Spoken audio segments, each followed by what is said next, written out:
Isang mapagpalang araw po sa inyong lahat, mga minamahal naming tagapakinig. Muli, ako po ang inyong kasama sa isang panibagong paglalakbay ng puso at isipan. Sana po ay nasa mabuti kayong kalagayan saan man kayo naroroon sa mundo. Sabi nila, ang pinakadalisay na pagmamahal ay ang pagmamahal ng isang magulang sa kanyang anak.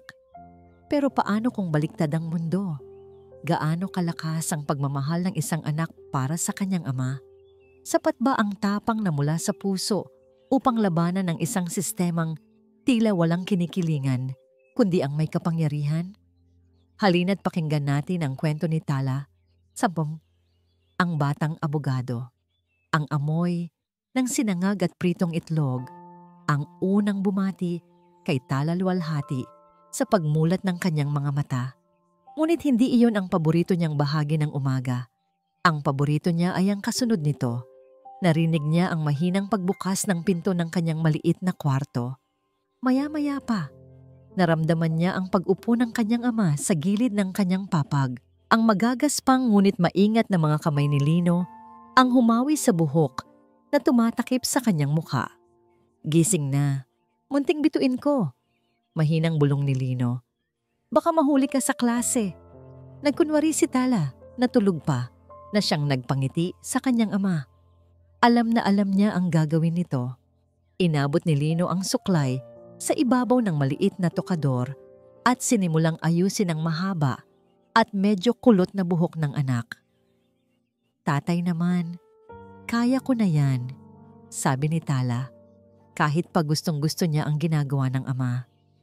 Alam ko, sagot ni Lino habang maingat na tinatarikan ng tirintas ang buhok ni Tala. Pero habang kaya pa ni tatay, hahayaan mo na ako. Ito na lang ang paglalambing ko sa'yo. 13 taon na si Tala. Para sa iba, malaki na siya. Pero para kay Lino, si Tala pa rin ang kanyang munting bituin. Ang tanging liwanag sa madilim niyang mundo simula nang pumanaw ang kanyang asawa. Pagbutihin mo sa eskwela, ha? Sabi ni Lino, tinatapik ang balikat ng anak. Tandaan mo, yan lang ang tanging maipapamana ko sa'yo. Edukasyon. Opo, Tay. Kayo po mag-iingat sa trabaho. Niyakap ni Tala ang kanyang ama. Amoy pawis, pero para sa kanya, iyon ang pinakamabangong pabango sa buong mundo. Amoy ng dignidad at pagsisikap. Hindi niya alam na iyon na pala ang huling umaga ng kanilang kapayapaan. Hapon na nang mangyari ang lahat. Naglalaro si Tala ng piko sa labas ng kanilang maliit na bahay sa Barangay Mapayapa nang biglang may humintong 2 sasakyan ng pulis. Bumaba ang 4 na unipormadong lalaki. Ang kanilang mga mukha ay seryoso at walang emosyon. Kinabahan si Tala. Binitawan niya ang kanyang pamato. Dito ba nakatira si Lino Luwalhati? Tanong ng isang pulis. Ang boses ay matigas. Tumangulang si Tala, hindi makapagsalita. Kasabay noon, lumabas si Lino mula sa bahay, nagpupunas ng kamay sa isang basahan. Ako po si Lino. Ano po yon? Walang paliwanag, walang pasabi. 2 pulis ang mabilis na lumapit at pinusasan ang kanyang mga kamay sa likod. Napasigaw si Tala sa gulat at takot. Titeka, anong kasalanan ko? Naguguluhang tanong ni Lino. Sumama ka na lang sa presinto. Doon ka magpaliwanag, sagot ng pulis. Inaaresto ka namin sa salang pagnanakaw. Pagnanakaw? Imposible! Hindi ko po magagawa yon. Ang mga kapitbahay ay nagsimula ng maglabasan, nagbubulungan. Ang kanilang mga mata ay puno ng pag-uusisa at panghuhusga. Tatay, humagulhol si Tala. Tumakbo at niyakap ang binti ng kanyang ama. Huwag niyo pong kunin ang tatay ko. Wala po siyang kasalanan. Mabait po ang tatay ko. Isang pulis ang marahang humila sa kanya palayo. Tumingin si Lino sa kanya.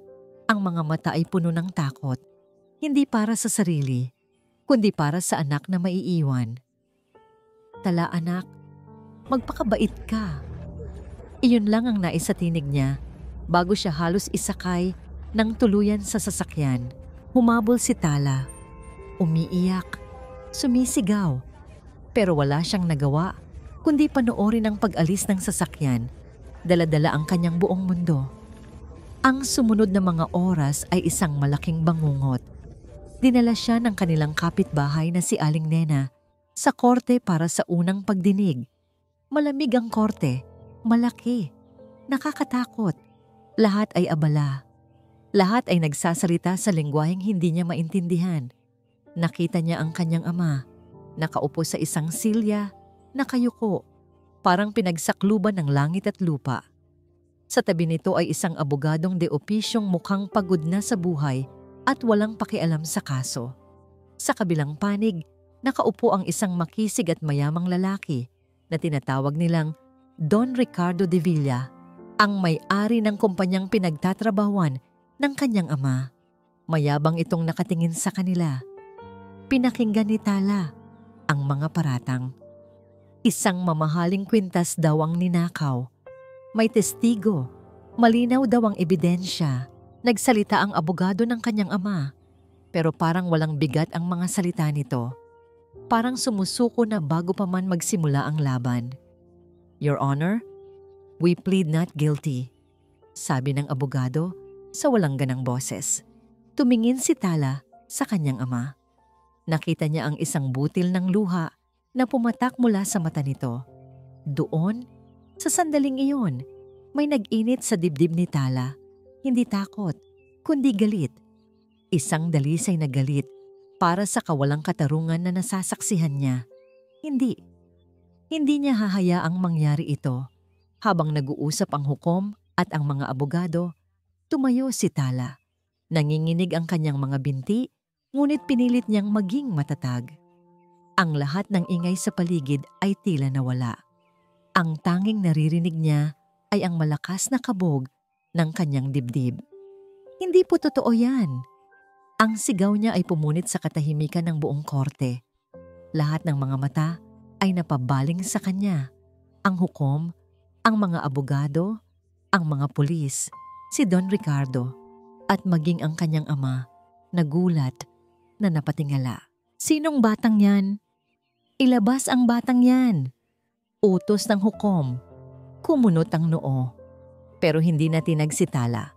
Tumingin siya diretso sa hukom. Ang kanyang mga mata, bagamat puno ng luha, ay nagliliyab sa determinasyon. Wala pong kasalanan ng tatay ko. Muli niyang sigaw.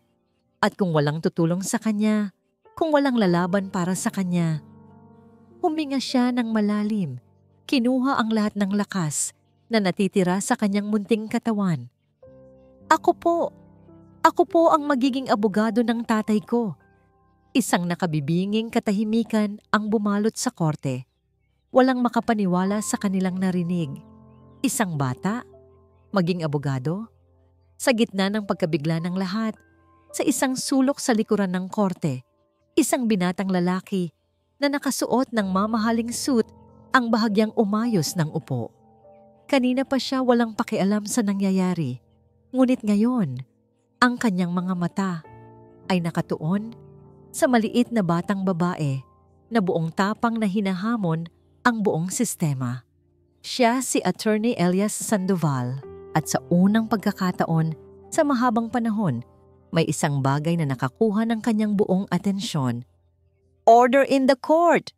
Sigaw ng hukom, malakas na ipinukpok ang kanyang martilyo. Guards, escort that child out! Dalawang gwardiya ang nagsimulang maglakad palapit kay Tala. Ngunit bago pa sila makarating, isang boses ang pumigil sa kanila. Isang boses na kalmado, ngunit may awtoridad. Your Honor, sandali lang po. Lahat ay napalingon sa pinanggalingan ng boses. Si Elias Sandoval ay dahan-dahang tumayo. Ang kanyang mga mata ay hindi inaalis mula kay Tala. Para kay Elias Sandoval, ang mga korte ay isang teatro.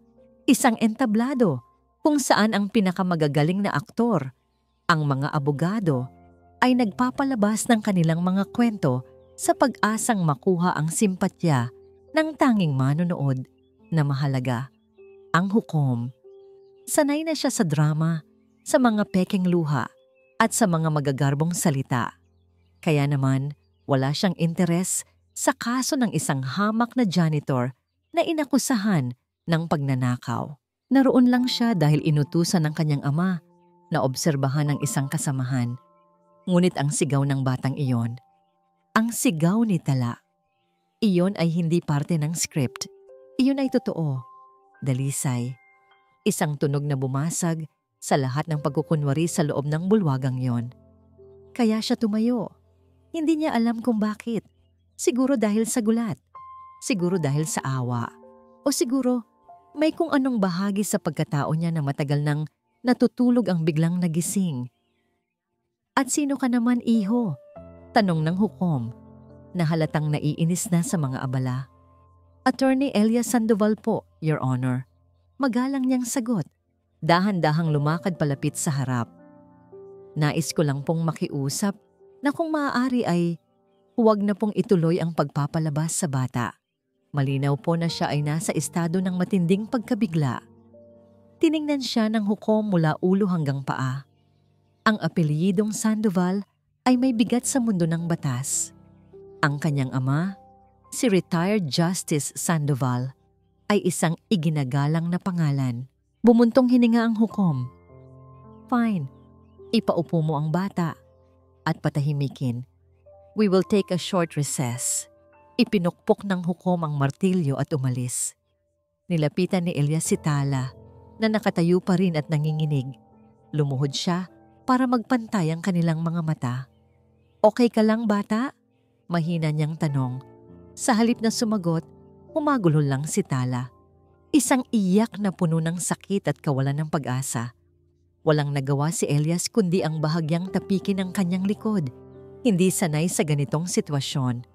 Pagkatapos ng maikling kaguluhan, ipinagpatuloy ang pagdinig.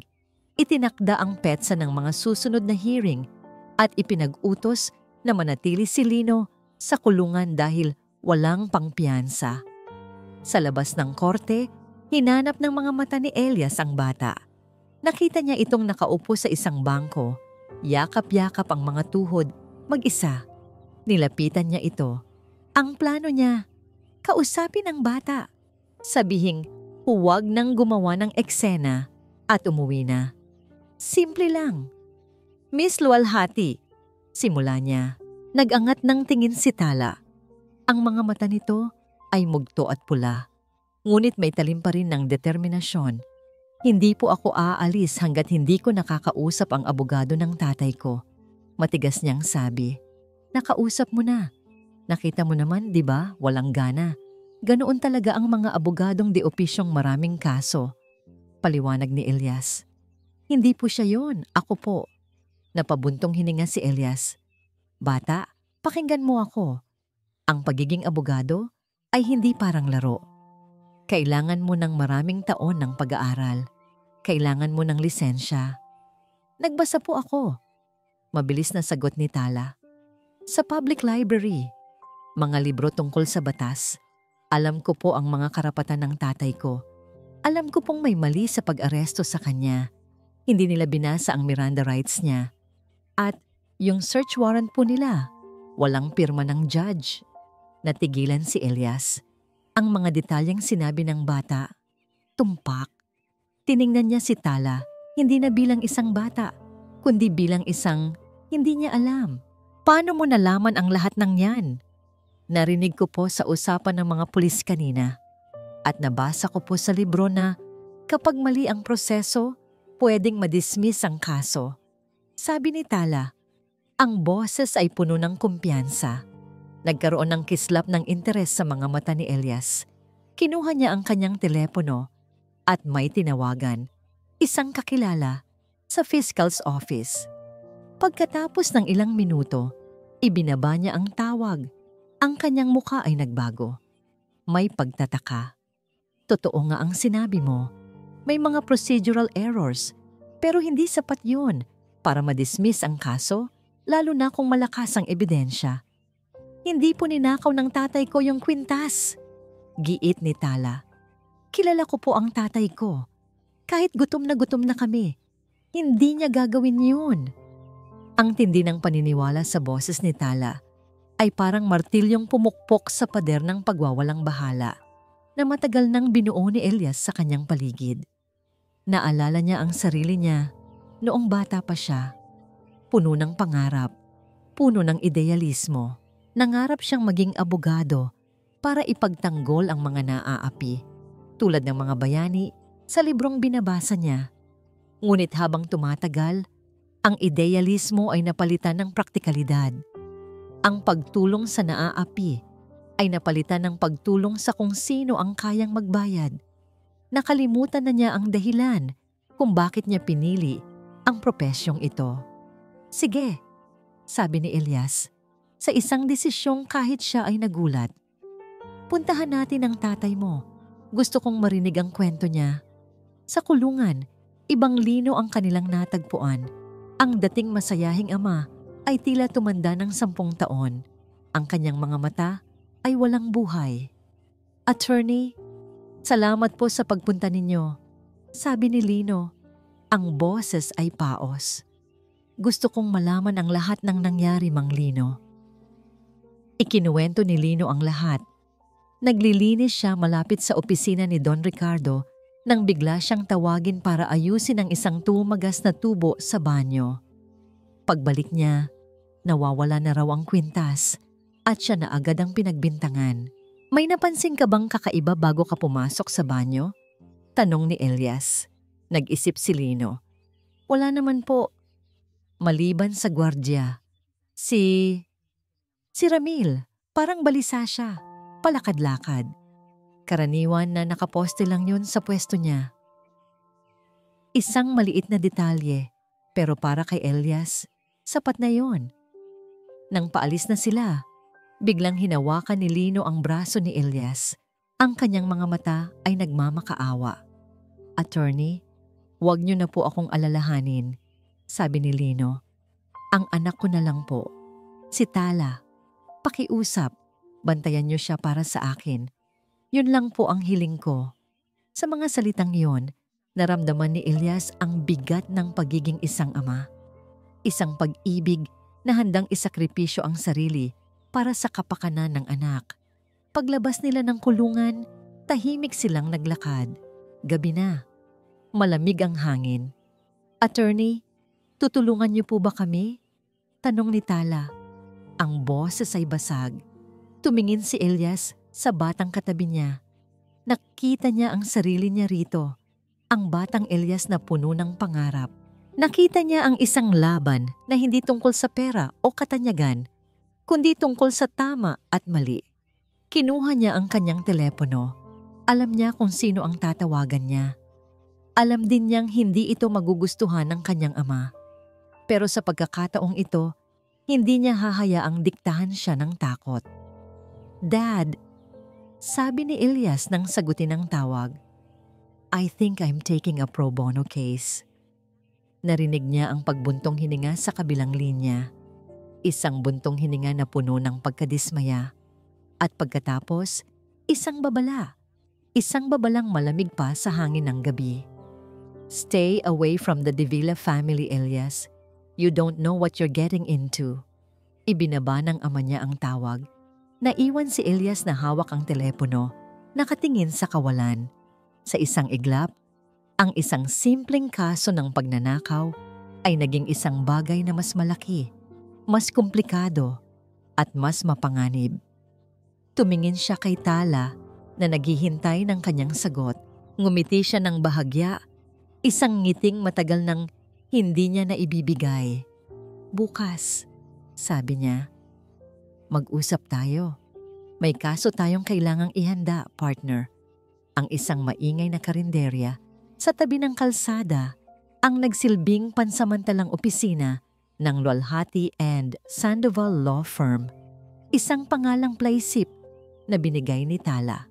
Sa ibabaw ng kanilang lamesang nababalutan ng vinyl na may disenyong bulaklak, nakakalat ang mga kopya ng police report, mga sinumpaang salaysay, at isang notebook kung saan masinsinang isinusulat ni Tala ang bawat detalye.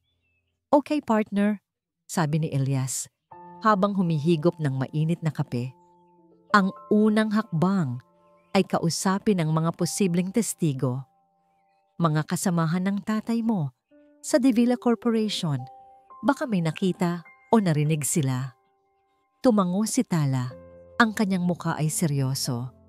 Pero attorney, paano po kung ayaw nilang magsalita? Mukhang takot po sila kay Don Ricardo. Doon papasok ang galing ng isang abogado. Nakangiting sabi ni Elias. Medyo may pagmamayabang. Hayaan mo akong gumawa ng paraan. Ngunit ang kumpiyansa ni Elias ay unti-unting gumuho nang marating nila ang DVC Tower kinahapunan. Ang gusali ay isang dambuhalang gawa sa salamin at bakal, isang simbolo ng kapangyarihan na tila nilalamon ang sinumang maliliit na taong papasok dito. Sa employees exit, sinubukan nilang harangin ang mga janitor na kasamahan ni Lino. Ngunit sa bawat paglapit ni Elias, ang mga tao ay umiiwas.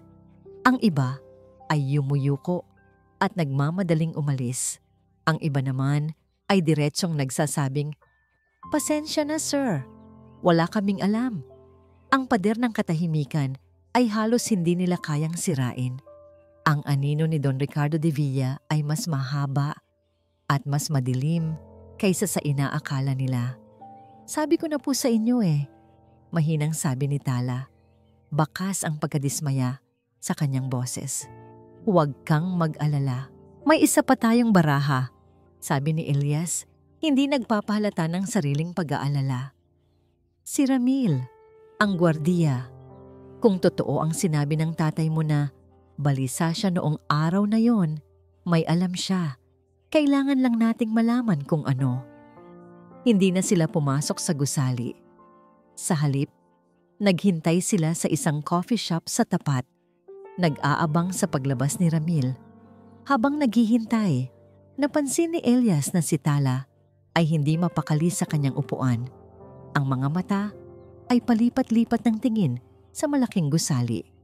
"Ano ang iniisip mo?" tanong niya. "Yung bintana po sa opisina ni Mrs. De Villa," sagot ni Tala. "Nasa 15 palapag po. Kitang-kita mula dito." Kumunot ang noo ni Elias. "Anong meron sa bintana?" "Wala lang po. Iniisip ko lang kung ano kaya ang nakikita niya mula doon sa taas." Maya-maya pa lumabas na si Ramil. Hindi siya umuwi agad. Sa halip, tumayo siya sa isang tabi, naglabas ng sigarilyo at sinindihan ito. Ang kanyang mga mata ay hindi mapakali. At doon, napansin ni Tala ang isang bagay na nakatakas sa mga mata ni Elias. "Attorney, tingnan niyo po." Bulong ni Tala. Sumusulyap po siya doon sa taas, sa bintana ni Mrs. De Villa. Tumingin si Elias. Tama nga si Tala. Isang mabilis, halos hindi mahahalata, ngunit paulit-ulit na sulyap. Isang sulyap na hindi para sa isang gwardiyang nagbabantay, kundi para sa isang taong may hinihintay o may itinatago. Bago pa man sila makalapit, mabilis na tinapon ni Ramil ang kanyang sigarilyo at naglakad palayo na parang may humahabol sa kanya. "Babalikan natin siya bukas," desisyon ni Elias. Sa ngayon, kailangan na nilang umuwi. Gabi na nang ihatid ni Elias si Tala sa kanilang bahay. Bago bumaba ng sasakyan, humarap si Tala sa kanya. "Salamat po, Attorney Elias," sabi niya, sa isang boses na mas matanda kaysa sa kanyang edad. "Kahit anong mangyari po, salamat sa paniniwala niyo sa tatay ko." Ngumiti si Elias. "Walang anuman, partner. Magpahinga ka na. Mahaba pa ang laban natin bukas." Pinanood niya si Talang pumasok sa kanilang munting bahay bago niya pinaandar ang kanyang sasakyan. Habang nagmamaneho sa madilim na kalye ng Barangay Mapayapa, hindi niya maiwasang isipin ang kakaibang sulyap ng gwardiya. May mali. May isang piraso ng puzzle na hindi tugma. Nang makarating siya sa kanyang apartment, isang malamig na kaba ang sumalubong sa kanya. Ang kaliwang gulong sa harapan ng kanyang sasakyan ay flat. Nang suriin niya ito, nakita niya ang isang malinis na hiwa sa gilid nito. Sinadya.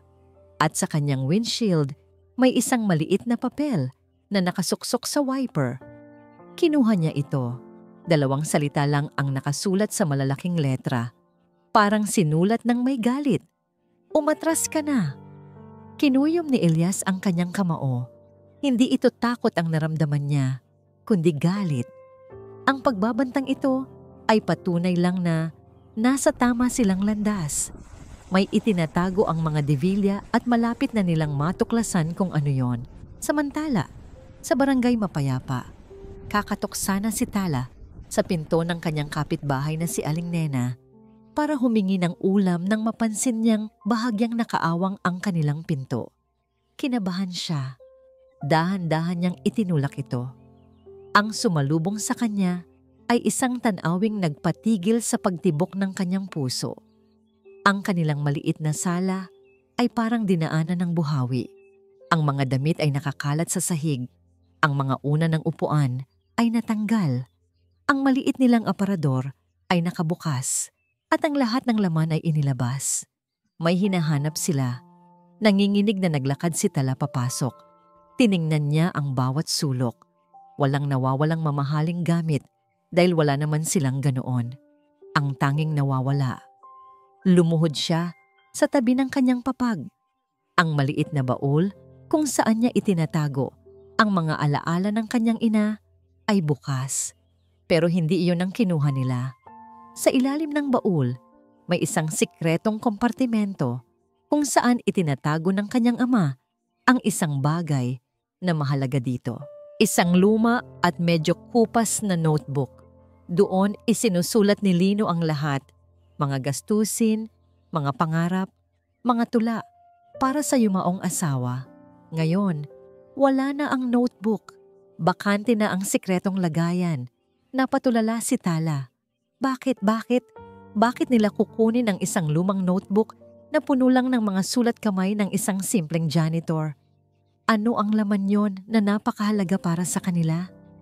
Habang nakaluhod sa gitna ng nagulong bahay, dahan-dahang napagtanto ni Tala na ang kaso ng kanyang ama ay hindi lang tungkol sa isang ninakaw na kwintas. Ito ay tungkol sa isang bagay na mas malalim, mas madilim, at mas mapanganib. Ang loob ng korte ay mas malamig kaysa sa naaalala ni Elias.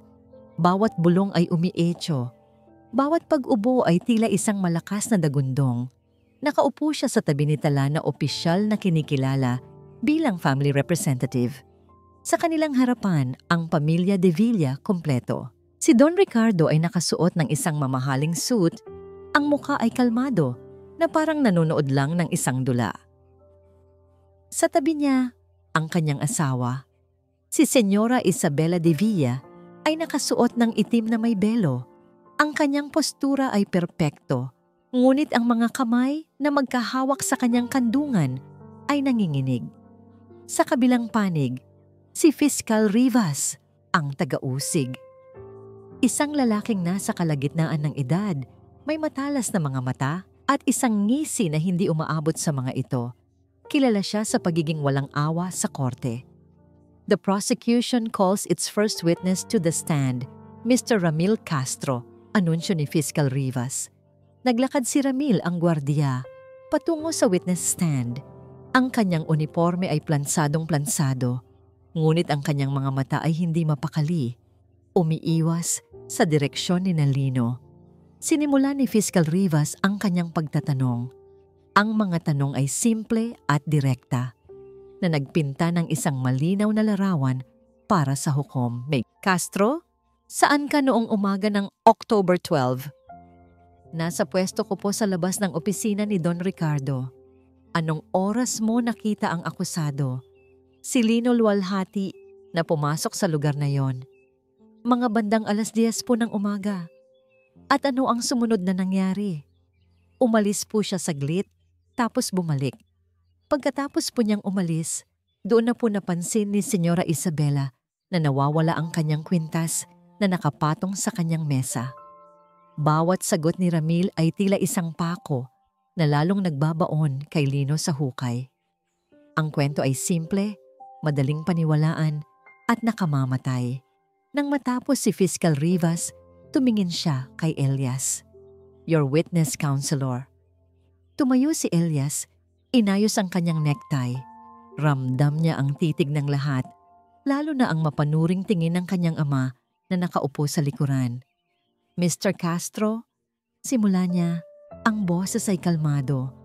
Sinabi mo na nakita mo si Mang Lino na pumasok ng 10:00. Sigurado ka ba sa oras? Opo, attorney. Tumingin po ako sa relo ko. At sinabi mo rin na pagkaalis niya ay agad napansin ni Senyora de Villa ang nawawalang kwintas. Gaano kabilis ang agad na yon? Mga ilang minuto lang po. Ilang minuto? 1, 5, 10? Mga 5 po, siguro. Tumango si Elias at naglakad palapit sa mesa ng taga-usig. May kinuha siyang isang dokumento. Your Honor, this is a copy of the building security logbook. According to this, may isang maintenance request sa banyo malapit sa opisina ni Don Ricardo at 10:05 a.m. Si Mang Lino ang rumesponde. Nag-logout siya sa maintenance area at 10:25 a.m. Ibig sabihin, 20 minutos siyang wala. Tumingin si Elias kay Ramil. Hindi iyon 5 minuto, Mr. Castro. 20 minutos iyon. Sa loob ng 20 minutos na yon, posible bang may ibang taong pumasok sa opisina? Objection, Your Honor. That's speculative. Mabilis na sabat ni Fiscal Rivas. Sustained, sabi ng hukom. Bumalik si Elias sa kanyang pwesto. Sinubukan niyang magtanong pa, ngunit bawat tanong niya ay sinalubong ng matalas na objection mula kay Fiscal Rivas, leading, irrelevant, hearsay, para siyang boksingerong sinusubukang sumuntok, ngunit ang kalaban ay laging nakakailag. Sa bawat pagtutol, lalo siyang nagmumukhang baguhan at walang alam. Ang nangiti sa mukha ni Don Ricardo ay lalong lumapad. Nang matapos ang cross-examination, pakiramdam ni Elias ay nabugbog siya. Umupo siya, narinig ang mahinang bulungan mula sa mga manonood. Isang kabiguan. Pagkatapos ng hearing, sa labas ng korte, hindi napigilan ni Elias ang kanyang inis. Nakita mo yon, Tala? Pinaglaruan lang nila ako. Ang lahat ng ebidensya, ang lahat ng testimonya, lahat kontrolado nila. Hindi sumagot si Tala. Nakayuko lang ito, abala sa pagsusulat sa kanyang bagong notebook. Nakikinig ka ba? Tanong ni Elias. Medyo tumaas ang boses. Wala tayong laban dito. Masyado silang makapangyarihan. Dahan-dahang nag-angat ng tingin si Tala. Ang kanyang mga mata ay hindi takot, kundi nag-aanalisa. May mali po sa sinabi niya, attorney. Mahinang sabi ni Tala. Alin doon? Lahat ng sinabi niya ay kasinungalingan. Yung oras po, sabi ni Tala, itinuturo ang kanyang sinulat. Sabi niya, tumingin siya sa relo niya kaya sigurado siyang 10:00. Pero kanina, tuong pumasok siya sa witness stand, napansin ko po, wala siyang suot na relo. Natigilan si Elias. Ang utak niya ay mabilis na nag-rewind sa eksena. Tama, ang mga braso ni Ramil walang relo. Isang maliit na detalye, isang napakaliit na detalye na nakaligtaan niya sa gitna ng pressure at tension. Pero hindi ito nakaligtaan ni Tala. Isang kasinungalingan. Kung nagsinungaling siya sa isang maliit na bagay, malamang nagsisinungaling din siya sa malalaking bagay. Bago pa man makapagsalita si Elias, isang anino ang tumabon sa kanila. Elias.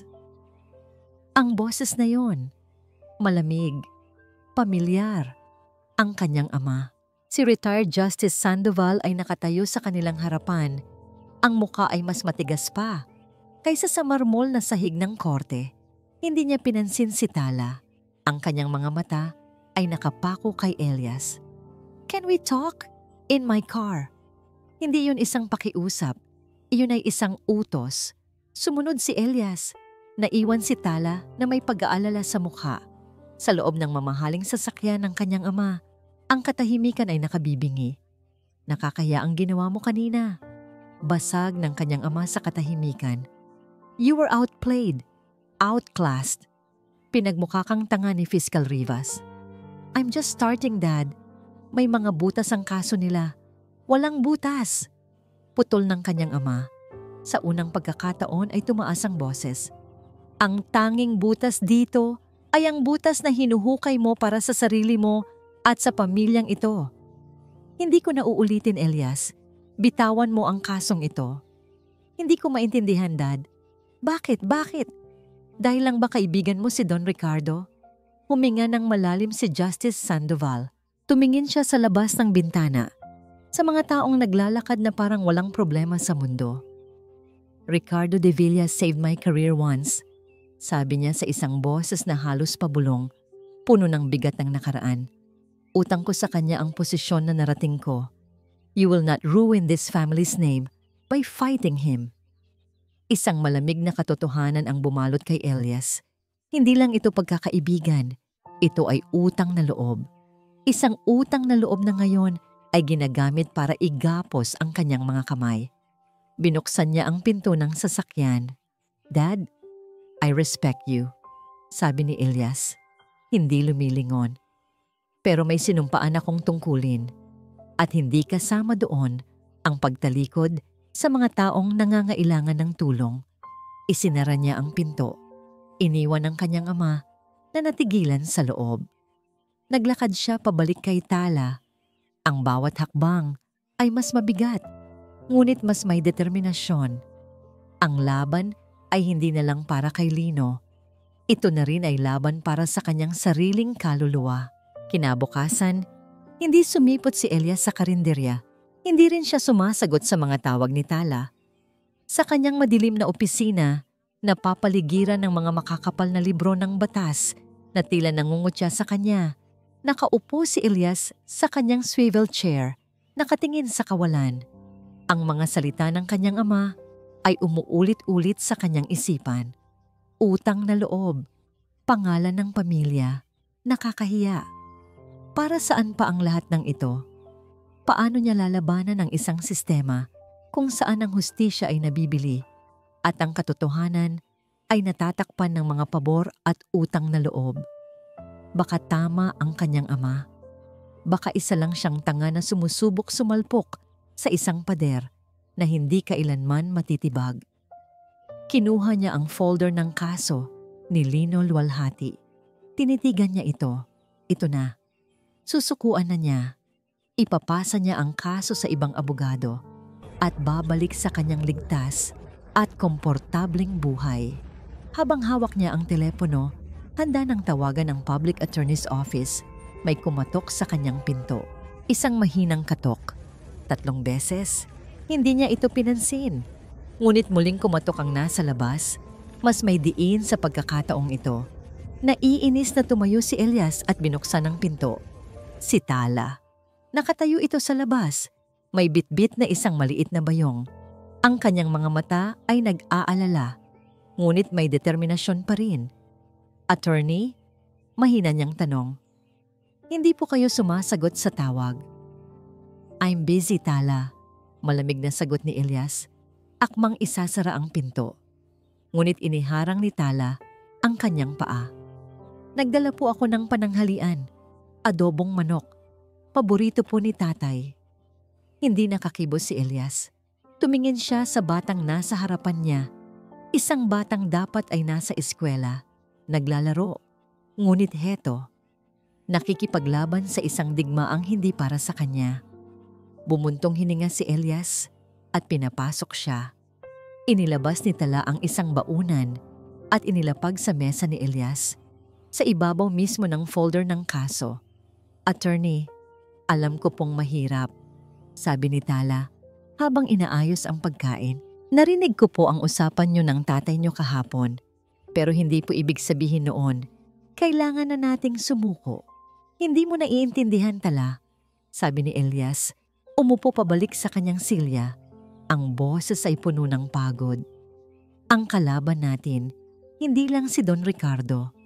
Ang kalaban natin ay ang buong sistema, ang pera, ang impluwensya, ang utang na loob. Paano natin lalabanan yan? Sa katotohanan po, simpleng sagot ni Tala. Sabi po ni tatay, kahit gaano pa kadilim, Laging may liwanag. Kailangan lang po nating hanapin. Tumingin si Tala sa mga mata ni Elias. Hindi ka po nag-iisa, attorney. Kasama niyo po ako at kasama po natin ang katotohanan. Ang simpleng mga salita na yon na sinabi ng may buong katapatan ay tumagos sa puso ni Elias. Ang pagod at pag-aalinlangan ay biglang napalitan ng kahihiyan. Heto siya, isang lisensyadong abogado, sinusukuan ng laban, habang ang isang 13 anyos na bata ay nagbibigay sa kanya ng lakas ng loob. Tumingin siya sa pagkain, pagkatapos ay sa folder ng kaso. Hinawakan niya ito. Sinabi mo kahapon, sabi ni Elias, na may mali sa sinabi ni Ramil tungkol sa relo. Kung nagsinungaling siya doon, saan pa siya nagsinungaling? Nakita ni Elias ang pagningning ng mga mata ni Tala. Alam niyang bumalik na siya sa laban. Kailangan nating makita ang CCTV footage ng araw na yon, sabi ni Elias. Biglang napuno ng bagong enerhiya. Kung may ibang tao ngang pumasok sa opisina nung wala si Lino, makikita natin doon. Nang hapon ding iyon, gamit ang isang court order na mabilis na inasikaso ni Elias, nakuha nila ang access sa security room ng DVC Tower. Kasama nila ang isang pulis para masigurong walang dayaan. Pinanood nila ang footage, oras-oras, paulit-ulit. Nakita nila ang pagpasok ni Lino, ang paglabas niya para sa maintenance call, ang pagbalik niya, at ang pag-alis niya. Sa loob ng 20 minutos na nawala si Lino, walang ibang tao na pumasok o lumabas sa pinto ng opisina ni Don Ricardo. Wala, sabi ni Elias, napasabunot sa kanyang buhok sa frustrasyon. Malinis, mukhang tama sila. Napaupo si Tala, ang pag-asa sa kanyang muka ay unti-unting nawawala. Pinanood niya muli ang screen, ang kanyang mga mata ay nanlalabo na dahil sa pagod. Pinanood niya ang eksena kung saan bumalik si Lino at ilang sandali pa, lumabas si Senyora Isabela de Villa na tila nagpapanik, kasunod si Ramil. Teka, sabi ni Tala. Attorney, paki-rewind po. Dahan-dahan lang po. Ginawa ni Elias ang sinabi niya. Muli nilang pinanood ang eksena. Stop! Diyan po! Sigaw ni Tala. Sa screen, naka-freeze ang imahe. Si Senyora Isabela ay nakatingin sa direksyon ng hallway. Si Ramil naman, na nasa likod niya, ay nakatingin sa kanya. Isang mabilis na sulyap. Isang sulyap na tumagal lang ng wala pang isang segundo. Anong meron dyan? Tanong ni Elias. Yung tingin po, sabi ni Tala. Hindi po ganyan ang tingin ng isang empleyado sa kanyang amo na ninakawan. At hindi rin po ganyan ang tingin ng isang biktima sa isang testigong tutulong sa kanya. Pinagmasdan ni Elias ang imahe. Pinalaki niya ito. Tama si Tala. Ang sulyap na yon, may ibang kahulugan. May lihim. Isang sulyap ng pag-aalala, ng pag-unawa. Isang sulyap sa pagitan ng dalawang taong may pinagsamahan. Dalawang tao. Isang amo, isang gwardiya, isang ninakaw na kwintas, isang tingin. Hindi kaya. Bulong ni Elias sa sarili, habang ang isang napaka-imposibleng ideya ay nagsisimulang mabuo sa kanyang isipan. Attorney, ano po yun? Tala, kailangan nating malaman ang lahat tungkol kay Ramil Castro. Kung saan siya nakatira, kung sino ang mga kaibigan niya, at higit sa lahat, saan niya ginagastos ang pera niya. Isang bagong pinto ang nagbukas. Isang pinto na hindi nila inaasahan. At sa likod nito, alam ni Elias na nag-aabang ang isang katotohanang mas masalimuot pa kaysa sa isang simpleng kaso ng pagnanakaw.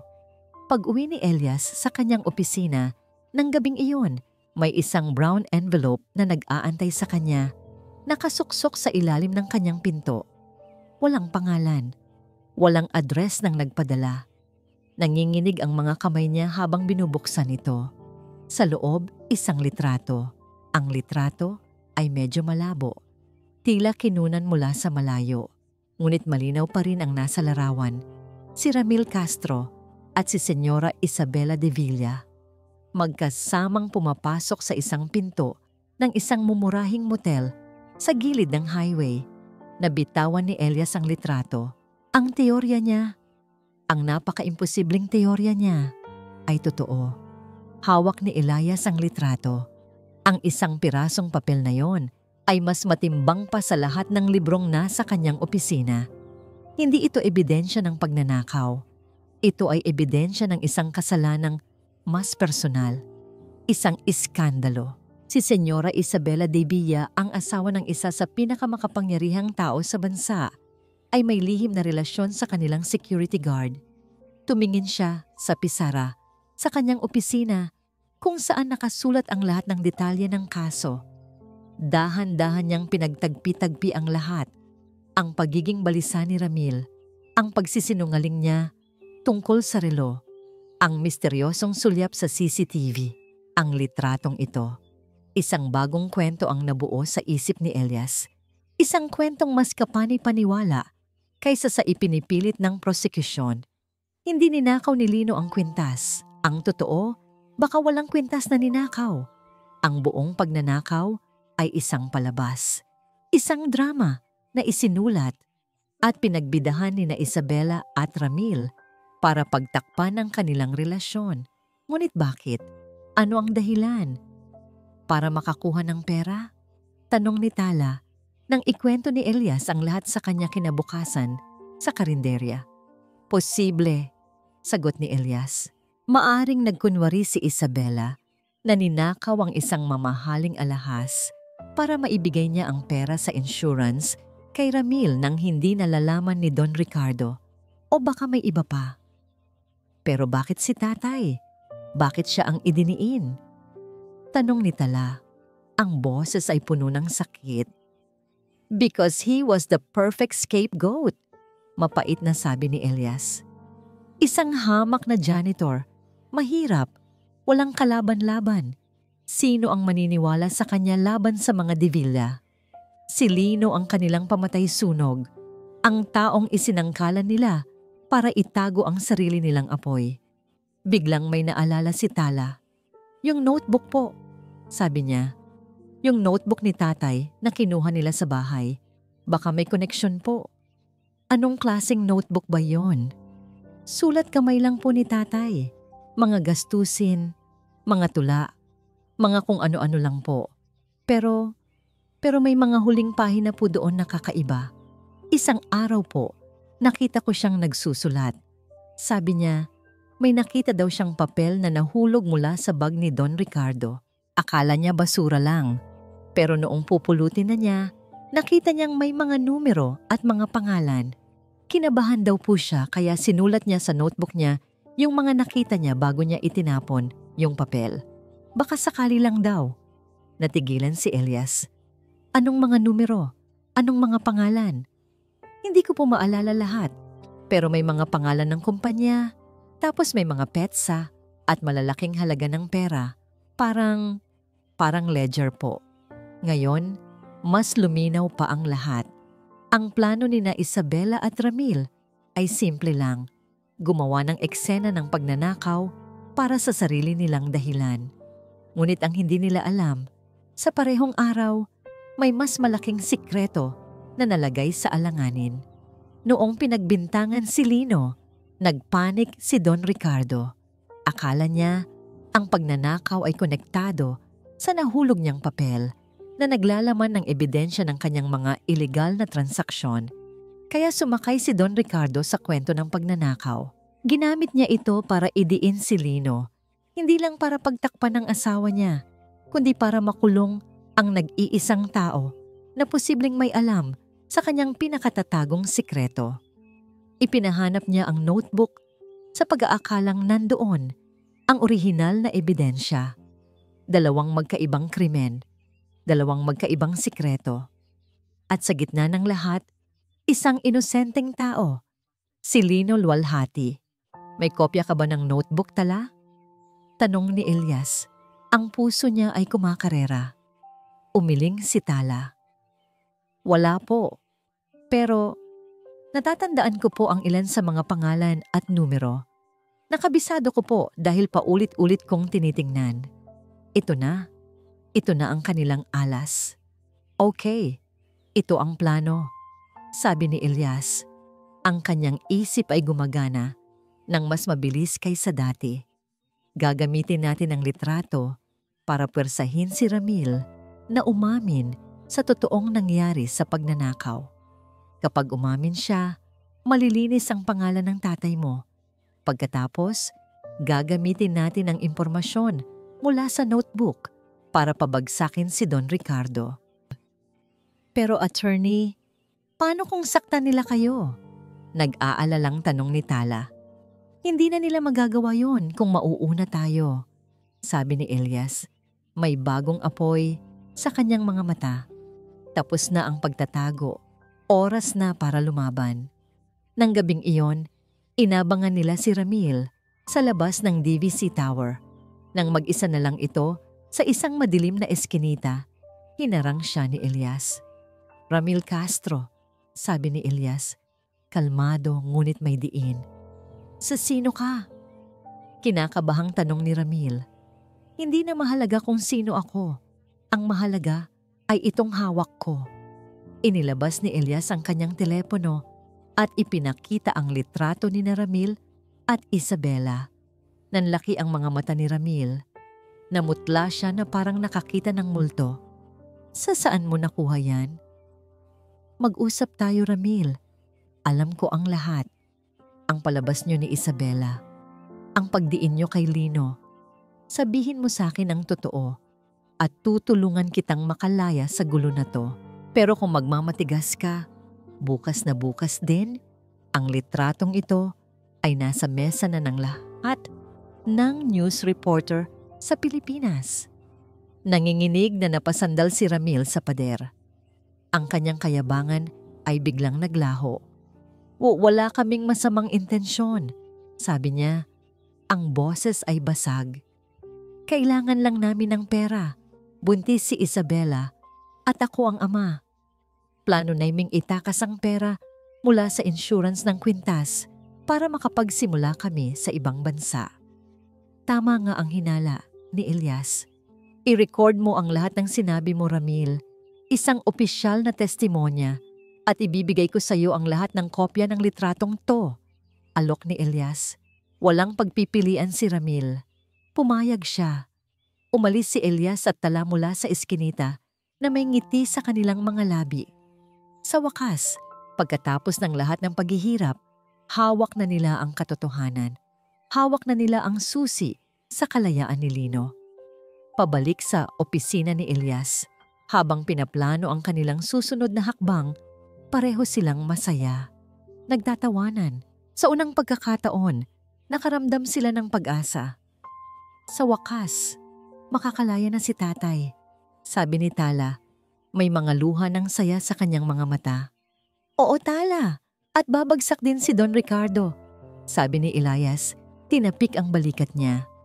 Ngunit ang kanilang pagdiriwang ay biglang naputol. Isang malakas na kalabog ang yumanig sa pinto ng opisina. Bago pa sila makareact, bumukas ito ng sapilitan. Pumasok ang dalawang malalaking lalaki. At sa likod nila, dahan-dahang lumakad papasok si Don Ricardo de Villa.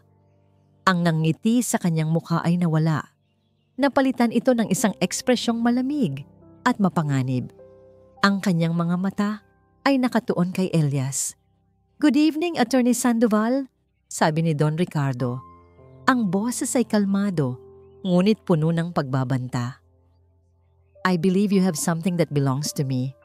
The photo and a certain little notebook. Napatayo si Elias. Itinago si Tala sa kanyang likuran. Ang pakiramdam ng tagumpay ay biglang naglaho. Napalitan ng dalisay na takot. Natrap sila.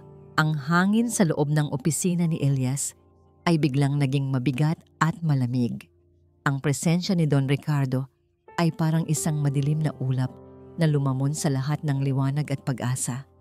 Hindi ko alam ang sinasabi mo, matigas na sagot ni Elias habang dahan-dahang inuurong si Tala papalayo sa panganib. Isang ngisi ang gumuhit sa mga labi ni Don Ricardo.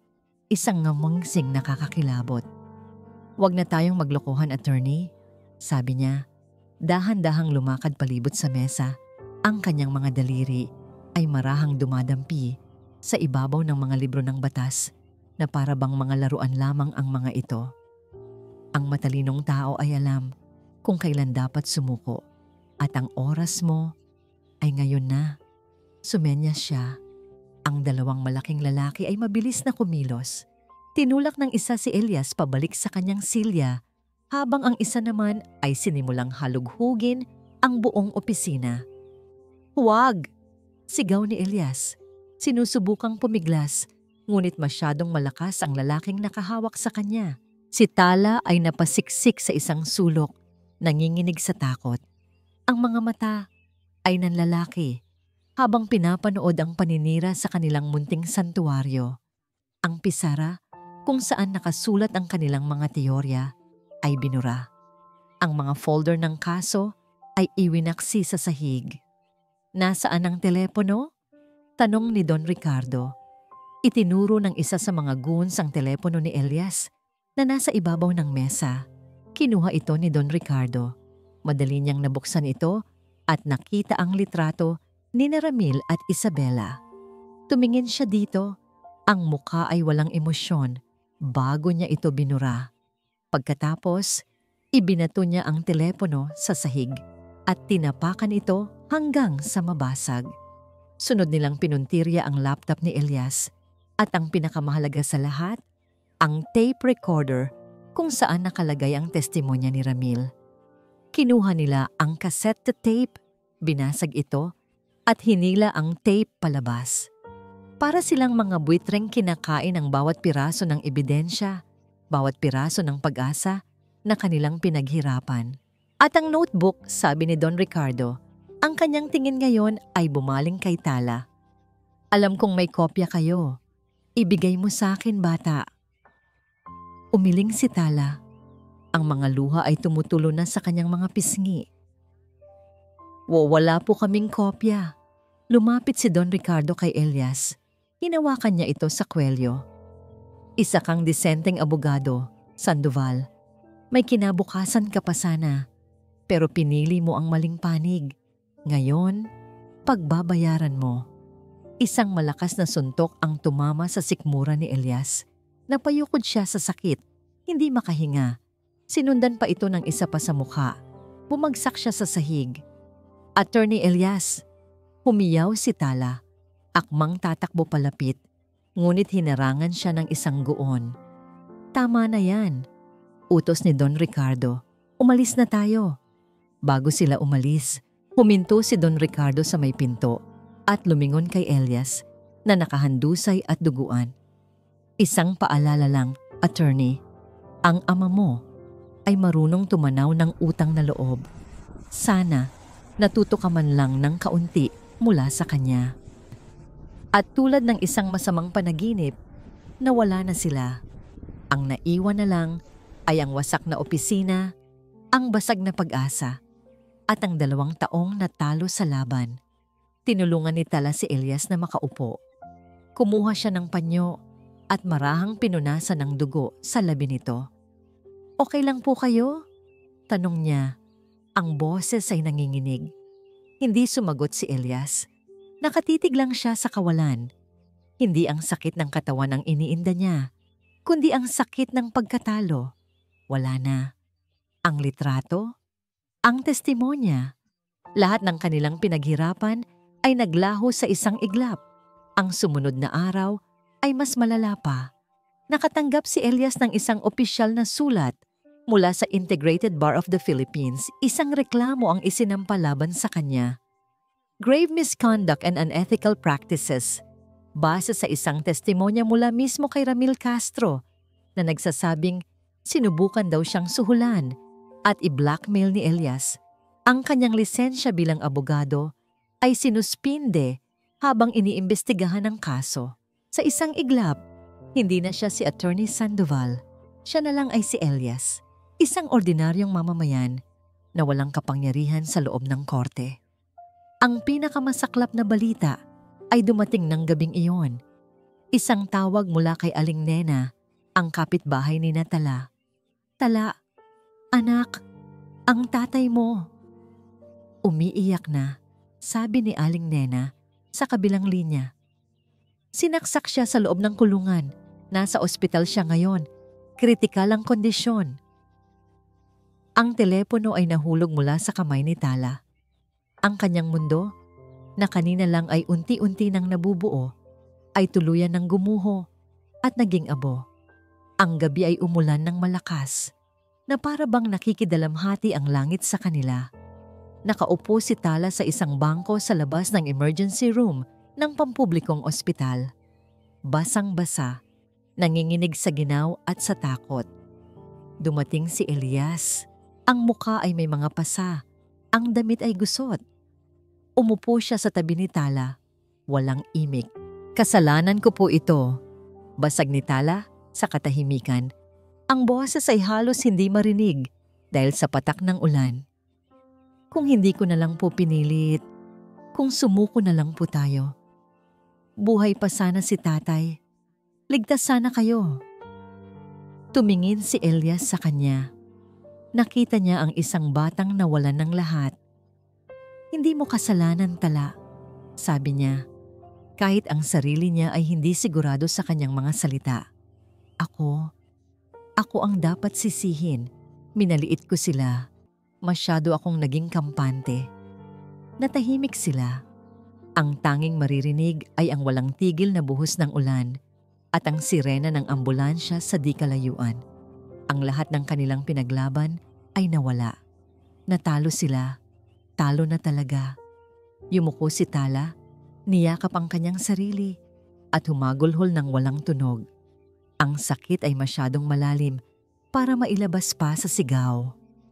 Habang umiiyak, sa gitna ng kadiliman at kawalan ng pag-asa, isang alaala ang biglang pumasok sa kanyang isipan.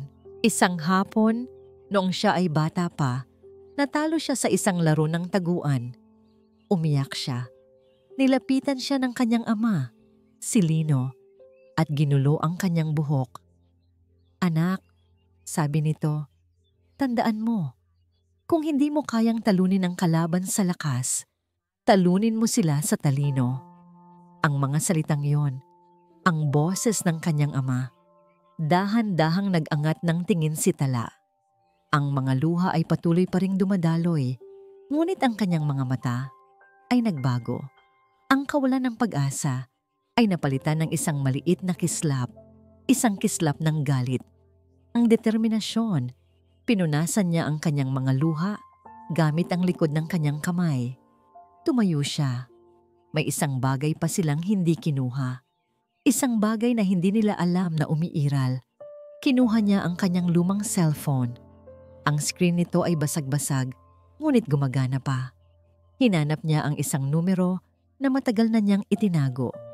Ang numero ng isang sikat na investigative journalist na minsan ay nagsulat ng kwento tungkol sa kanilang komunidad. "Anong ginagawa mo?" tanong ni Elias. Hindi siya sinagot ni Tala. Itinapat niya ang telepono sa kanyang tainga. Nagring ito. 1, 2. "Hello?" sabi ng isang boses sa kabilang linya. Huminga ng malalim si Tala. Oras na para gamitin ang huli at pinakamapanganib nilang sandata, ang media. "Hello po," sabi niya. Ang boses ay nanginginig ngunit buo. "Ako po si Tala Lualhati. Anak po ako ni Lino Lualhati at may kwento po ako para sa inyo." Ang araw ng pagbaba ng hatol ay dumating. Ang hangin sa loob ng korte ay mabigat sa tensyon. Puno ang bulwagan. Sa isang sulok, nakapwesto ang isang news crew. Ang kamera ay nakatutok sa gitna. Ang presensya nila, na resulta ng tawag ni Tala, ay nagbigay ng ibang dimensyon sa pagdinig. Hindi na lang ito isang pribadong kaso. Isa na itong pampublikong issue. Si Elias ay nakaupo sa hanay ng mga manonood. Wala na ang kanyang mamahaling suit. Isa na lang siyang ordinaryong tao. Suspendido, walang boses sa harap ng batas. Ang tanging magagawa niya ay manood at magdasal. Sa lamesa ng depensa, Mag-isang nakaupo si Lino Luwalhati, nakadarating lang mula sa ospital. Maputla pa siya at may benda sa tagiliran, ngunit pinilit niyang tumayo ng tuwid.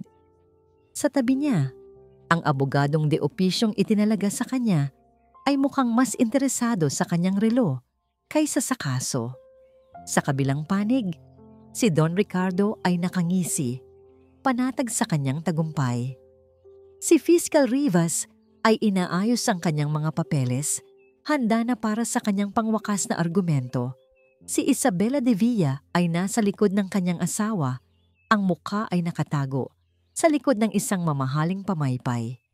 The prosecution may now present its closing argument, anunsyo ng hukom.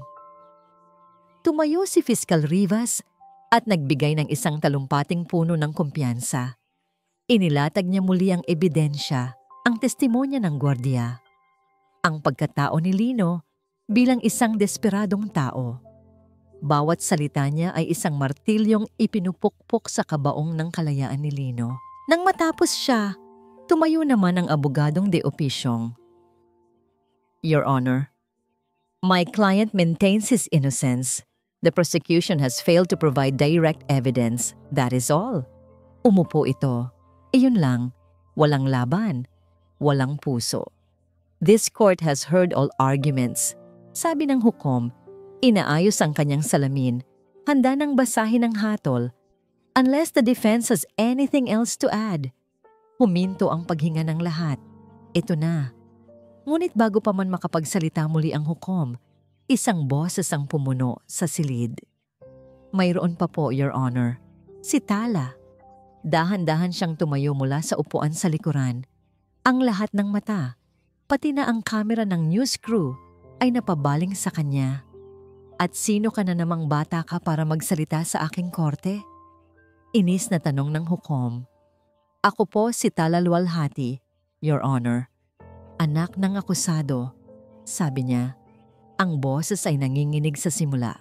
Ayon po sa Section 15, Rule 110 ng Rules of Court, kung ang biktima o ang nasasakdal ay hindi kayang katawanin ng sarili, ang kanyang pamilya ay may karapatang magsalita. Ang tatay ko po ay kagagaling lang sa ospital. Hindi niya po kayang ipagtanggol ang sarili niya. At ang kanyang abogado? Tumingin si Tala sa abogadong de opisyong ay hindi po ginagawa ang kanyang trabaho. Natahimik ang buong korte, maging si Fiscal Rivas ay natigilan sa legal na basehang binanggit ng bata. Nagbulungan ang mga tao, tumingin ang hukom sa kanyang mga libro. Tila sinusuri kung tama ang sinabi ni Tala. Matapos ang ilang sandali, bumuntong hininga siya. May punto ang bata, sabi ng hukom. Very well. Binibigyan kita ng 5 minuto. Pero wala kang pwedeng ipakita na ebidensya. Salita lamang. Tumango si Tala at dahan-dahang lumakad papunta sa gitna. Huminto siya sa harap ng hukom. Sa pagitan ng 2 panig, tumingin siya sa kanyang ama at ngumiti ng bahagya. Pagkatapos, tumingin siya sa mga hurado ng opinyon ng publiko, ang mga manonood at ang kamera. Hindi po ako magpapakita ng ebidensya, Your Honor. Simula niya, ang kanyang boses ay unti-unti nang nagkakaroon ng lakas. Sa halip po magkukwento ako, isang kwentong pambata. Kumunot ang noo ng lahat. Noong unang panahon, patuloy ni Tala, sa isang malayong kaharian, may isang haring napakayaman at makapangyarihan. Ang hari ay may isang magandang reyna. Ngunit ang hindi alam ng hari, ang reyna ay may itinatagong pag-ibig sa isang matapang na kabalyero na itinalaga mismo ng hari para magbantay sa kanya. Sa panig ng mga De Villa, biglang ibinaba ni Isabela ang kanyang pamaypay. Ang kanyang mukha ay namutla. Isang araw, nagplano ang reyna at ang kabalyero na tumakas. Patuloy ni Tala, ang kanyang mga mata ay hindi inaalis sa direksyon ni Isabela. Ngunit kailangan nila ng ginto para sa kanilang paglalakbay, kaya gumawa sila ng isang palabas. Nagkunwari ang reyna na ninakaw ang kanyang koronang hiyas at plinano nilang gamitin ang perang galing sa siguro ng kaharian para sa kanilang pagtakas. Objection, Your Honor. Anong kinalaman ng kwentong ito sa kaso? Sigaw ni Fiscal Rivas. Let the child finish, sabi ng hukom na ngayon ay matamang nakikinig. Para maging makatotohanan ang kanilang palabas, kailangan nila ng isang taong mapagbibintangan, sabi ni Tala. Ang kanyang boses ay nagsimulang mapuno ng emosyon. At pinili nila ang pinakamadaling target. Isang tapat na magsasaka, isang simpleng taong walang ibang ginawa kundi magtrabaho ng marangal para sa kanyang pamilya. Idiniin nila ang magsasaka dahil alam nilang walang sinuman ang makikinig sa kanya. Tumingin si Tala kay Don Ricardo. Ngunit may isa pang sikreto sa kaharian. Ang hari, sa likod ng kanyang kapangyarihan, ay may mga madilim na transaksyon at ang magsasaka, sa isang di inaasahang pagkakataon, ay may nalamang isang piraso ng sikretong iyon. Kaya naman, pumayag ang hari sa palabas ng reyna. Ginamit niya ito para ikulong ang magsasaka, para patahimikin ito magpakailanman. Tumingin si Tala sa buong korte. Ang tanong po, Your Honor, sino ang tunay na kriminal sa kwentong ito? Ang reynang taksil? Ang kabalyerong sumira sa tiwala? O ang haring gumagamit ng kapangyarihan para pagtakpan ang kanilang mga kasalanan at ang sarili niyang krimen? O silang lahat? Hindi niya sila pinangalanan. Ngunit lahat ng nasa silid ay alam kung sino ang tinutukoy niya.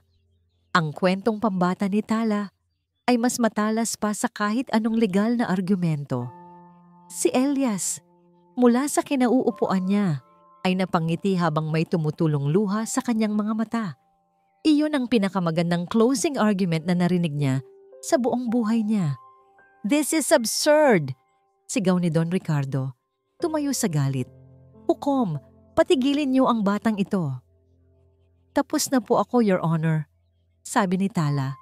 Yumuko ng bahagya at nagsimulang maglakad pabalik sa kanyang upuan. Habang naglalakad siya, ang katahimikan ay binasag ng isang malakas na tunog. Isang tunog ng isang silyang bumagsak. Lahat ay napalingon. Si Senyora Isabela de Villa ay nakatayo, nanginginig mula ulo hanggang paa.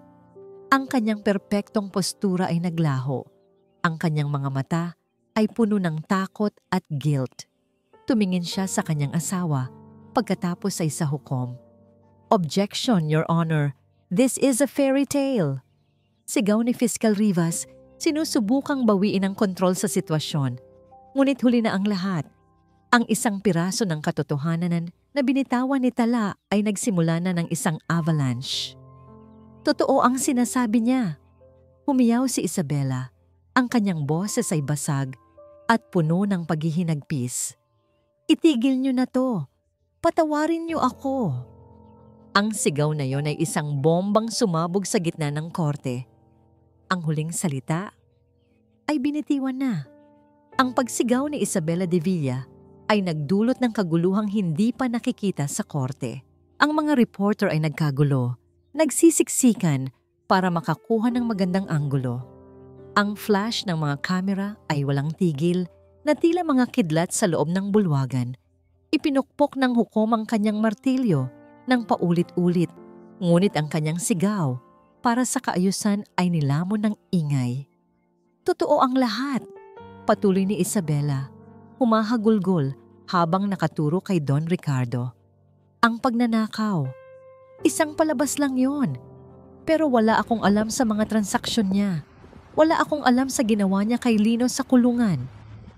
Manahimik ka, Isabela, sigaw ni Don Ricardo.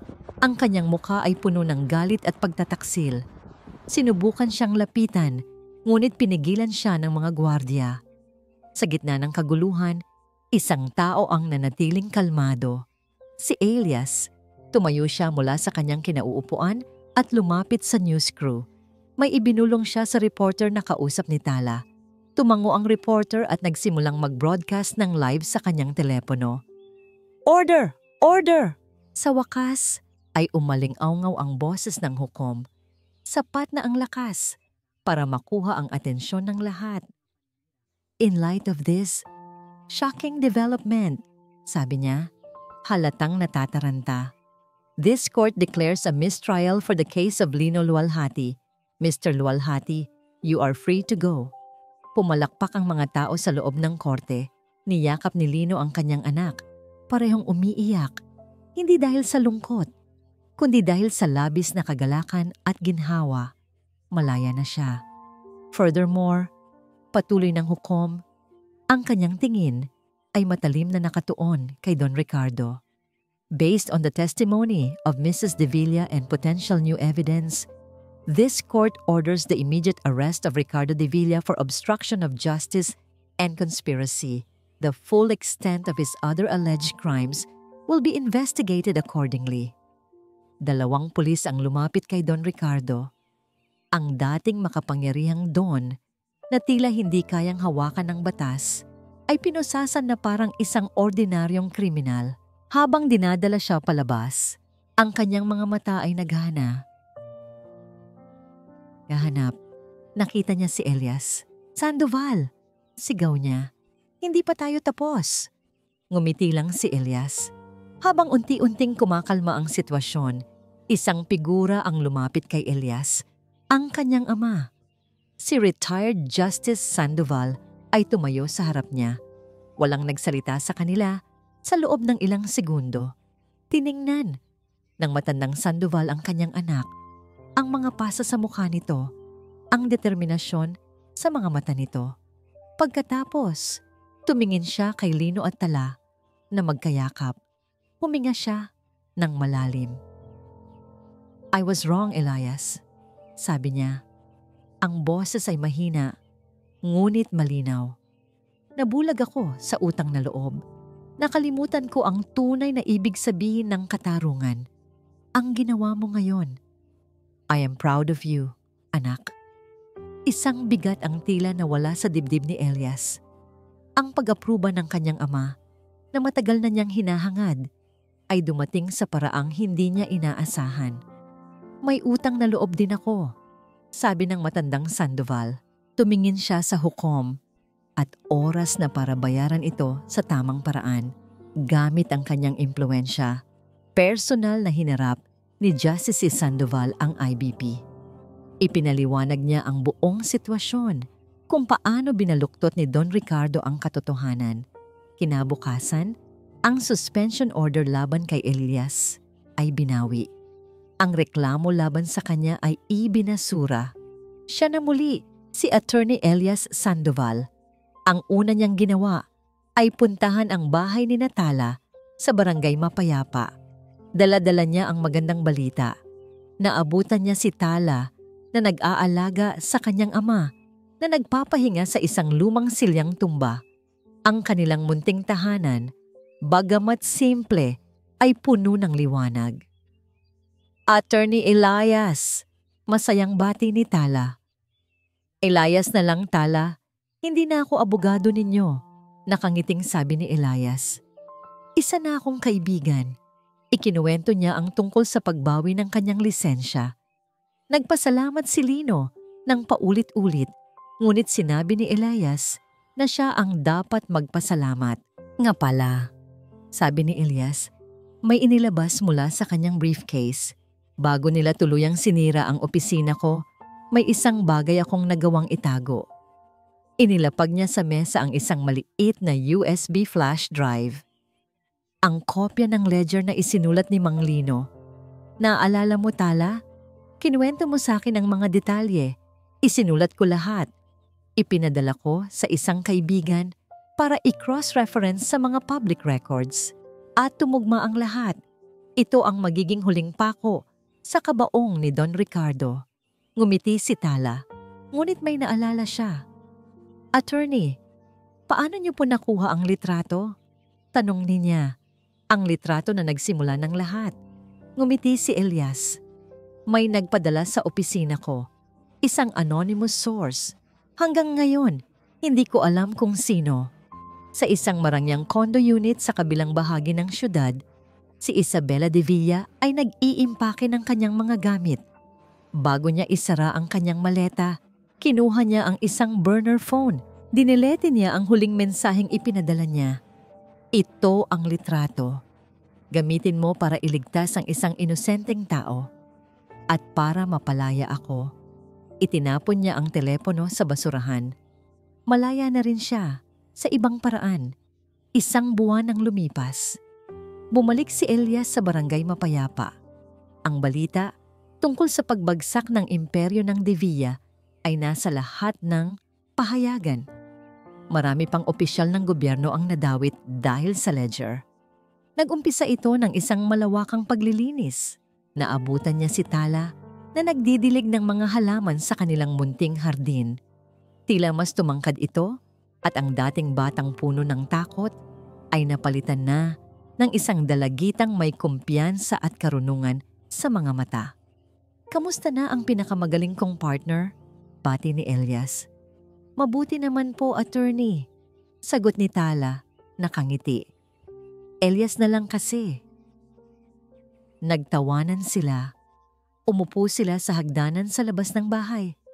"May utang na loob ako sa iyo, Tala," seryosong sabi ni Elias. "Hindi lang dahil sa kaso, kundi dahil ipinaalala mo sa akin kung bakit ako naging abogado. Ipinaalala mo sa akin na kahit gaano kadilim, laging may liwanag." Tumingin si Tala sa kanya. "Salamat din po, Elias. Dahil noong walang naniwala sa akin, kayo po ang unang nakinig." Isang komportableng katahimikan ang namagitan sa kanila. Isang pag-unawa na hindi na kailangan pang bigkasin. Ang kanilang paglalakbay ay tapos na. Ngunit isang bagong kabanata ang nagsisimula pa lang. Lumipas ang 6 na buwan. Ang ingay ng kaso ng mga De Villa ay unti-unti nang humupa na palitan ng mga bagong headline. Ngunit ang epekto nito ay nanatili. Ang barangay Mapayapa, na dating simbolo ng takot at pananahimik, ay tila nabuhayan ng dugo. Ang mga tao ay mas ngumingiti na, mas nagbabatian. Ang kanilang pangalan, Mapayapa, ay sa wakas nagkaroon na ng tunay na kahulugan. Sa munting bahay ng mga luwalhati, ang amoy ng ginataang kalabasa ang nangingibabaw. Si Lino, naganap ng nakarecover, ay nagtuturo kay Tala kung paano magluto. Siya ngayon ay head maintenance na sa isang bagong hotel. Isang trabahong mas maganda at may mas mataas na sahod. "Dadagdagan mo pa ng kaunting patis, anak," sabi ni Lino, nakangiti habang pinapanood ang kanyang dalagita. "Opo, tay," sagot ni Tala, na ngayon ay halos kasing tangkad na niya. Ang kanyang buhok ay nakatali pa rin sa paraang itinuro ng ama. Ngunit ang kanyang mga galaw ay mayroon ng sariling kumpiyansa. Isang pamilyar na sasakyan ang huminto sa tapat ng kanilang bahay. Bumaba mula rito si Elias, hindi na nakasuot ng suit at necktie, kundi isang simpleng polo shirt at maong pants. May dala siyang isang bayong na puno ng prutas. "Mukhang naamoy ko ang paborito kong ulam," bati niya mula sa may pinto. "Elias, tamang-tama ang dating mo, kakain na kami." Masayang salubong ni Lino. Naging regular na bisita si Elias sa kanilang tahanan. Linggo-linggo, pagkatapos ng kanyang trabaho, dumadaan siya para makipagkwentuhan at makikain. Ang kanyang law firm ay binago niya. Mas tumututok na siya ngayon sa mga pro bono cases. Tinutulungan ang mga taong tulad ni Lino, mga taong walang boses sa lipunan. Nahanap niya muli ang kanyang layunin at mas masaya siya ngayon kaysa noong hinahabol pa niya ang pera at katanyagan. Pagkatapos kumain, naupo silang tatlo sa maliit na beranda. Pinapanood ang paglubog ng araw. Ang langit ay kulay kahel at rosas, isang magandang tanawin. "Tala," sabi ni Elias, binasag ang komportableng katahimikan. "Malapit ka nang mag-high school. Ano ang plano mong kunin sa kolehiyo?" Ngumiti si Tala. Tumingin siya kay Elias. Ang kanyang mga mata ay nagniningning. "Gusto ko po sanang maging tulad ninyo." Napangiti si Elias. "Isang malaking karangalan yan para sa akin, pero mahirap na kurso ang abogasya. at magastos. Kaya nga po mag-iipon na kami ni tatay, sabi ni Tala. Huwag na kayong mag-alala doon, sabi ni Elias. Tumingin siya kay Lino, humihingi ng permiso. Tumango ang ama. Ako na ang bahala sa pag-aaral mo, Tala. Mula high school hanggang sa maging ganap kang abogado. Isipin mo na lang na ito ang bayad ko sa pinakamagaling kong legal partner. Naluha si Tala sa tuwa. Naku, Elias, sobra-sobra na po iyan. Hayaan mo na anak, sabi ni Lino. Tinapik ang kamay ni Elias. Utang namin sa iyo ang pangalawang buhay na ito. Kayo po ang nagbigay sa akin ng pangalawang buhay. Seryosong sagot ni Elias. Tumingin siyang muli kay Tala. Nakita niya hindi lang ang isang batang tinulungan niya, kundi ang isang inspirasyon. Isang munting bituin na nagbigay liwanag sa kanyang madilim na landas. Ang pagtingin niya dito ay hindi pa pag-ibig ng isang lalaki sa isang babae. Masyadong bata pa si Tala para doon. Ngunit isang malalim na paghanga, respeto at isang pangako para sa hinaharap. Isang pangakong hihintayin niya ang paglaki nito, gagabayan ito, at marahil, balang araw, ang kanilang partnership ay magiging isang bagay na mas malalim pa. Basta ipangako mo sa akin, future attorney luwalhati, sabi ni Elias, na kapag abogado ka na, hinding-hindi mo tatalikuran ang mga taong nangangailangan. Pangako po, mabilis na sagot ni Tala.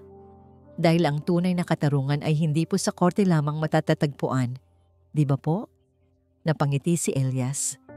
Ang mga salitang yon, ang mismong mensaheng natutunan niya, ay sinabi pabalik sa kanya. Tama ka, Tala. Nasa puso yan. Nasa pag-ibig na nagbibigay lakas para ipaglaban ang tama. Nagpatuloy ang kanilang kwentuhan hanggang sa tuluyan nang lumubog ang araw at ang mga bituin ay nagsimula ng magpakita sa langit. Sa ilalim ng kumikinang na mga tala, 3 tao ang nakaupo. Isang amang nabigyan ng bagong pagkakataon, isang abogadong nahanap muli ang kanyang kaluluwa, at isang batang babae na nagpatunay na ang liwanag ng isang bituin, gaano man kaliit, ay kayang magbigay ng pag-asa sa pinakamadilim na gabi.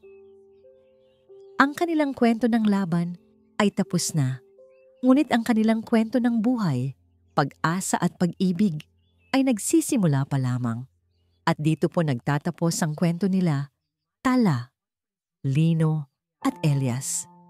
Isang paglalakbay na nagturo sa atin na ang tunay na katarungan ay hindi laging nakasulat sa mga aklat ng batas, kundi madalas ay isinisigaw ng tibok ng pusong puno ng pagmamahal. Ito ay isang paalala na ang tapang ay hindi nasusukat sa edad o katayuan sa buhay, kundi sa kakayahang tumayo para sa tama, kahit pa ang buong mundo ay laban sa iyo. Taos-puso po akong nagpapasalamat sa inyong walang sawang pagsubaybay at sa pagbibigay ninyo ng pagkakataon na samahan kayo sa bawat emosyon, sa bawat galit, luha, at pag-asang naramdaman natin sa kwentong ito. Nais ko pong marinig ang inyong saloobin. Anong aral ang pinakapumatak sa inyo mula sa kwento ni Tala? At anong uri naman ng mga kwento ng pag-ibig at paglaban ang nais ninyong marinig mula sa amin sa mga susunod na araw? I-comment nyo lang po sa ibaba dahil napakahalaga ng inyong boses sa amin. At syempre, hindi dito nagtatapos ang ating paglalakbay. Marami pa pong kwentong kasing ganda at mas puno ng aral dito sa aming channel. Kung nagustuhan nyo ang kwentong ito, isang pindot lang po sa like button ay malaking bagay na.